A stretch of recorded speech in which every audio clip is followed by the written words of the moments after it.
21 years old, present with nodule on the posterior aspect of her right calf. It has been present at the site for the past 6 months and occurred at the site of the previous insect bite. Although the nodule appears small and on palpation it appears to nearly twice the size on appears. On examination, the overlying skin is faintly pigmented. What is the most likely cause?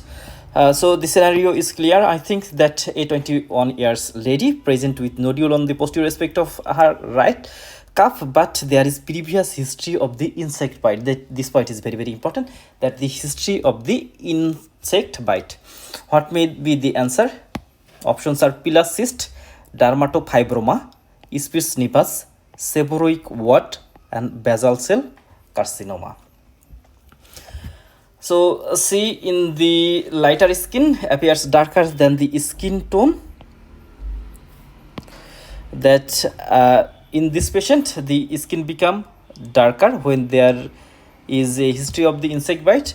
Here this is the EC and irritated, tiny in diameter, raised and firm bump. So this is a normal part or normal scenario of this lesion. So first of all, let's see the dermatofibroma. It is the solitary dermal nodule. That means it develop within the dermis of the skin and it usually affect the extremities of the young adult.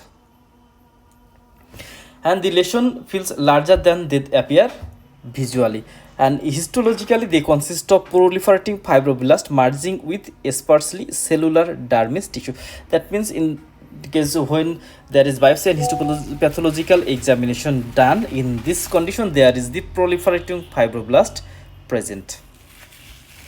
And here we can see this is the dermatofibroma.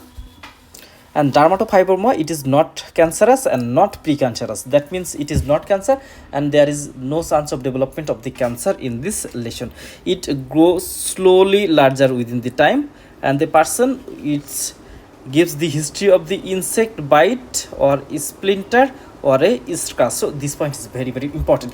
That means a person who is gave the history of the insect bite or splinter or a scratch, but after 5 to 6 months he or she developed a swelling and which gradually increase about double its size. So in this condition the answer will be dermatofibroma. So the insect bite, it is the most important point. So what is our answer? The answer is dermatofibroma, because in case of dermatofibroma there is a history of the insect bite, there is a history of the insect bite, and there is a development of the nodule. There is development of the nodular tumor in this site. And dermatofibroma, it is pigmented and often larger than they appear, and they frequently occur at the site of the previous trauma, especially the previous insect bite. And so it is the hyperpigmented. That means from the normal skin it is differentiated that it is the hyperpigmented, but there is definitive history of the insect bite. In case of skin, there is very important for any type of the trauma or any type of the infection or any type of the insect bite or any type of the trauma by the small bushes. This history is very important. So first of all, we have to focus on the history of the patient.